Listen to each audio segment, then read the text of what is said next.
Okay, thank you for staying tuned uh, to Bossing Up Part 4. If you have not looked at the other short videos, I would definitely ask that you do this. And before I even go into this any further, I do want to let people know when you're dealing with toxic people and toxic things like that, it's really more dealing with spiritual um, than anything else. It's the things that you don't see that you are fighting against, and not physical. Okay, um, and once you understand it, because it's all about what you don't know, and you're not trying to find out what you don't know. Um, you're going based off of what you know is not working. Okay, so yeah, I want to finish talking about bossing up. Okay, so yeah, remember that. Um, on part 4, I want to talk about another part of bossing up, and this is very crucial to your success. Okay, and I had to do this myself. Fix the things that upset you. Okay, because the main tactic, the main way that the narcissist or this evil manipulative person, whether they're a narcissist or not, was able to get to you is they got under your skin with something that you actually believe was true. So when they're calling you fat and you're like, dang, well, I worked out 12 times a day. So you got to think about it. You kept saying, well, let me work harder. So you thought in your mind that you were fat, you know? So you need to work on and address the things that upset you. And you're like, well, why? That person was wrong because, yeah, I did work out 12 times a day and I did that. Because that's the tactic that they used. They didn't use because you were truthful, because your words were truthful. They used what you lacked, what you felt about yourself. So you need to get to know yourself a little bit more. I had to do that with myself. With me, it was three things: my weight, my teeth, um, and people speaking really down to me.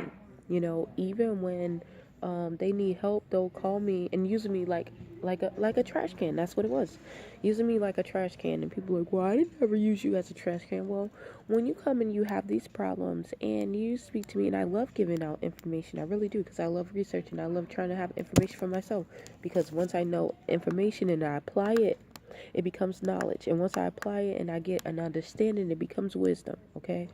So, and wisdom is something that you're supposed to share. Um, you can't, well, knowledge is something you're supposed to share. You can't really share wisdom. You can just operate out of it. But, well, yeah, you can operate out of it. So, yeah, fix on the things that upset you the most. You know, my ex used to talk about how I had too much lipstick, and I was always told that, when I first started wearing makeup. Okay, first of all, never wore makeup until I became a flight attendant.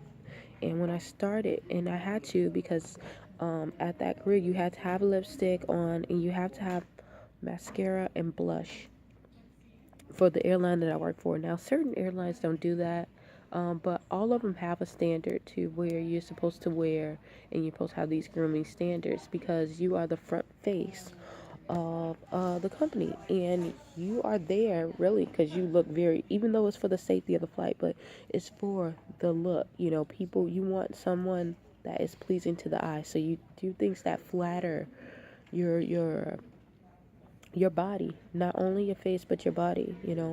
um I was I'm was I guess, like, you could say, a health nut. I always been like that anyway because I like healthy stuff. Now I'll eat junk food, but I've always been a person that watches my weight. And I think that, once you keep tabs and you do that, you're being responsible.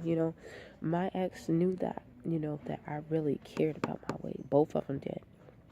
So when we have these things, he would say, "You were getting too big. You're getting too," and I'm like, "Man, I'm just a size 5." Like, you know, um, Or I got down to a size 4. One time I got down to a size 2, and I said I would never do that again because I looked so sickly.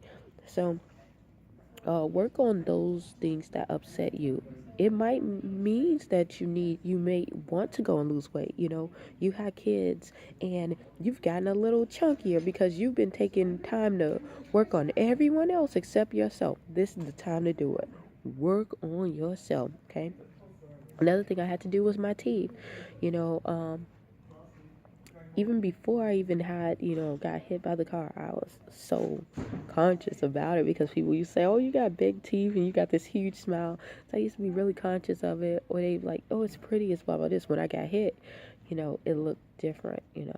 So, and because of that, I ended up getting some straighteners, which it didn't work. But take the time to work on that. People speaking down to me. Uh,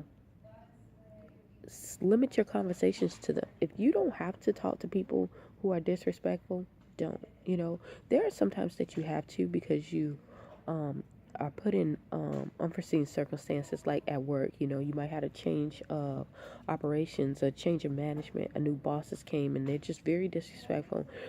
What you want to do is still be respectful, but limit your conversations with them. Fix it as much as you can until you can do better. And it might mean that you might need to shift jobs, or uh, if you have people in your family, don't go to the family. Don't talk to them.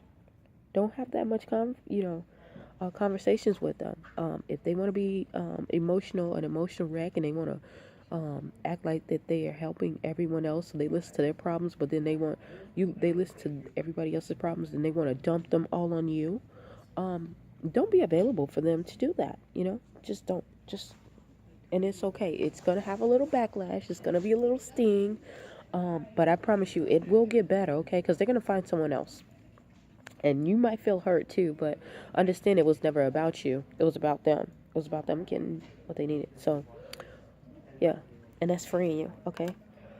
Um, excuse me. Which brings me to the next topic. Practice healthy relationships, okay? Healthy people do not overindulge in their relationships when they first meet people. I had to understand that because and healthy people don't uh frantically withhold. I came from a household that you said what you needed to say, and that was plain, that was it. And that was just the healthy thing. You listen to other people and you go back. Well, sometimes in these relationships, like how they get you is they emotionally put this baggage on you, or they emotionally send you on a high, something that you never experienced before, that they're so loving and caring in their love bombing you. People say love bombing. Okay, so love bombing is when they're giving you this euphoria, like where you feeling like you're on cloud nine, and they're doing this constantly all the time. Okay. um they just don't do that all the time. So, um,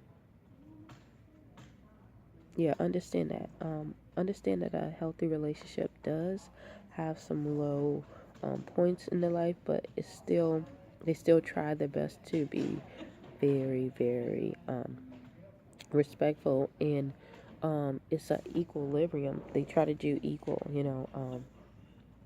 things. Unhealthy relationships are usually either one side is giving more, one side is taking more, um, and for whatever reason it is, because some of those relationships actually work for certain people when they're always the givers and the other person is always the taker. It because each one of them they're getting something. It might not be at the same level, but uh, yeah, be wary of that. Just practice healthy relationships, okay? I won't say boundaries because I used to say have boundaries. But just practice healthy relationships and what to do when it does get out of hand, when it does turn not so good. Because all healthy relationships don't stay healthy, and all unhealthy relationships uh, stay unhealthy. Some people don't know that they're being unhealthy. They've never known anything else different. But I'll tell you this: all narcissistic um, relationships are unhealthy, and all relationships can be unhealthy if we don't evaluate them and try to maintain or keep the upkeep of the relationship together. So definitely stay tuned for the next video that I'm going to put out, because I know I've been talking about all this mental stuff, but I want to talk about some of the physical things that you want to do too.